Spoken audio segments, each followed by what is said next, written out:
كتاب جاءنا في دفتيه من الإعجاز ما امتدت قرون. كتاب الله لا تحريف فيه فلا يطغى على العقل الجنون.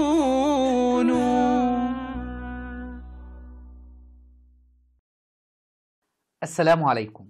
هل صلى علي رضي الله عنه إماما بالناس في مرض رسول الله صلى الله عليه وسلم؟ نحن نعلم أن البخاري أخرج الحديث المعروف عند جميع المسلمين أن النبي صلى الله عليه وسلم قال في مرضه: مروا أبا بكر فليصلي بالناس. فلماذا لم يقل النبي صلى الله عليه وسلم: مروا عليا فليصلي بالناس؟ وكيف أصبح عليا مأموما وهو إمام على أبي بكر كما أنتم تزعمون أيها الشيعة؟